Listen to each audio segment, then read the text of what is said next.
Look at that now. She looks right at him and he looks down. Oh, let me fix my scarf. Let me fix this here. And then a future king of England once pointed his finger straight at his sister-in-law's face. She didn't flinch. She stared back and said, "Kinley, take your finger out of my face." That moment didn't break the family. It exposed what had already been breaking for years. You think you know this story. A Hollywood actress marries a prince, upsets the palace, and the brothers fall apart. Clean. Simple. Wrong. Because the real story isn't about Meghan destroying a brotherhood. It's about 6 specific moments, each one small enough to dismiss, powerful enough to be irreversible, that turned a future king into a man who eventually stopped picking up the phone. Let's go through every single one. The hug that freaked him out. October 2016. Harry is nervous, excited, and deeply in love. He brings Meghan to Kensington Palace to meet William for the first time. He'd been dreading this more than any other introduction, more than the Queen, more than Charles, because William's opinion mattered most. Meghan walked in, smiled, and did what she always did. She hugged him. William recoiled.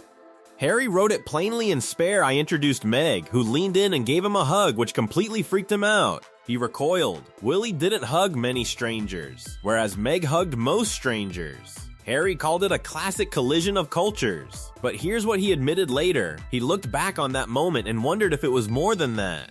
Whether that involuntary step backward was the first time William's gut told him something he couldn't yet put into words. 2 different worlds, 1 room, and a hug that nobody knew would end up meaning everything. That was just the first meeting. What came next was a private conversation between 2 brothers that Harry never forgot and William probably wishes he'd handled differently. The warning Harry didn't want to hear. Before the engagement, before the wedding, before any of it, William sat Harry down and delivered words he thought were brotherly. Harry heard something else entirely. It's too fast. Too soon. Take as much time as you need to get to know this girl. That word, girl, landed like a splinter. Harry wrote in spare that William always managed to make an American actress sound like a convicted felon.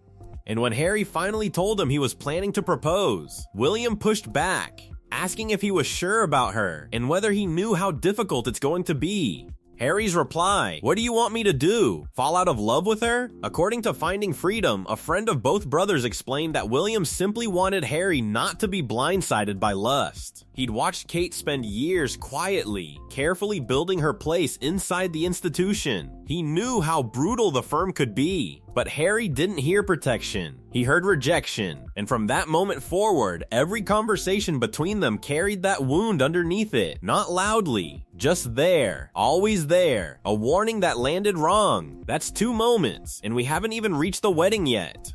Because what happened 3 days before the most watched royal ceremony in years is where things got truly explosive, the dress that divided everything. Days before the May 2018 royal wedding, there was a fitting for Princess Charlotte's flower girl dress. What happened in that room depends on who you ask. Meghan told Oprah in 2021 that Kate made her cry, that Kate was upset over something regarding the dresses, that it hurt, and that Kate later arrived at her door with flowers and a handwritten apology note. Meghan said plainly, that was when everything changed. But Tom Bower's biography Revenge tells it the other way.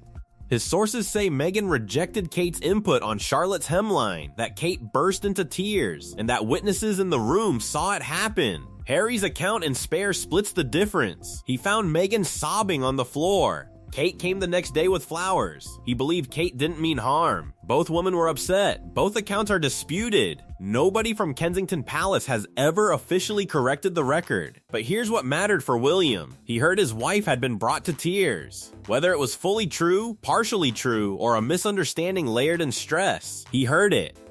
And when you hear that your wife cried because of someone in your family, something in you shifts. Quietly, permanently. 3 moments in, a recoiled hug, a warning that burned, a dress dispute that no one fully recovered from. But the most explosive confrontation hadn't happened yet. It happened 2 months after the wedding, in a room nobody was supposed to talk about. The ugly conversation.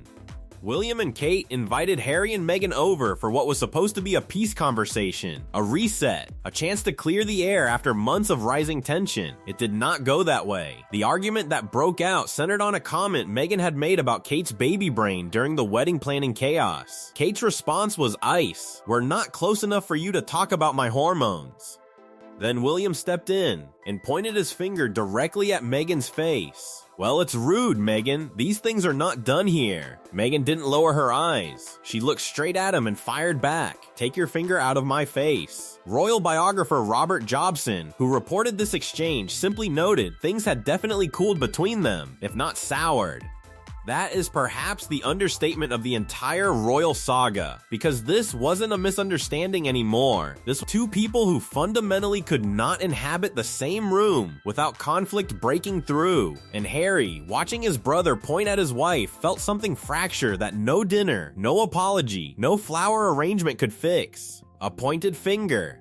A line delivered cold. We're now at the moment where two men who once walked behind their mother's coffin together are barely speaking. But the moment that went global, the one that made William respond publicly for the first time in years, is still ahead. The Oprah interview, the nuclear bomb. March 7th, 2021, Meghan and Harry sat across from Oprah Winfrey and said the words that detonated a global conversation. A member of the royal family had come to Harry while Meghan was pregnant with Archie, concerned about how dark the baby's skin might be. They refused to name who. Oprah later confirmed on air it was not the Queen, not Prince Philip. 4 days later, William was leaving a school in East London when a reporter stepped forward. "Is the royal family a racist family, sir?" William stopped, looked up, and said, "We're very much not a racist family." Then came the line, the one word that told the whole story. "No, I haven't spoken to him yet, but I will do." He hadn't spoken to his brother. 4 days after the most explosive interview the monarchy had ever faced. He hadn't called. He planned to. Harry himself confirmed it during the interview. "I love William to bits. We've been through hell together.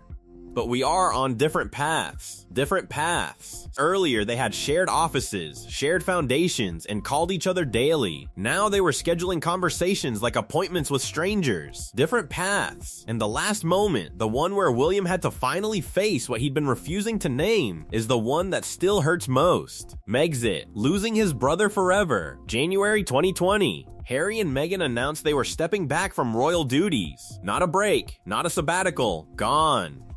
A source close to William told royal biographer Russell Myers what happened next. He was intensely saddened at his brother's decision to quit. He and Harry had been drifting apart for years, but now he knew deep down that there would be no turning back. He would be losing his brother forever, and his children would lose their uncle. His children would lose their uncle. William wasn't just losing a brother, he was losing a shared future. Cousins who would grow up as strangers. Christmases that would never happen again. A family split across 2 continents with a polite statement calling it a mutual decision. This was no longer anger, it was grief. And grief, as anyone who's ever lost someone still living will tell you, is the kind of pain that doesn't announce itself. It just sits there quietly, every day, in the spaces where someone used to be. So here's where we actually land. You came in thinking Meghan Markle was the villain. Maybe she plays some role. But what we've traced today is something more uncomfortable than a villain story. It's a story about how something irreplaceable breaks. Not in one explosion, in 6 small fractures, and each one, on its own, survivable. Together, they built a distance that neither brother could close. William didn't walk away from Meghan Markle. He walked away from a version of his family that no longer existed. And the most devastating truth in this entire story? By the time anyone noticed the ground was shifting, it had already given way. If you found this story fascinating, don't forget to like the video, subscribe for more deep dives into royal history, and tell us in the comments, who do you think was really right in this feud?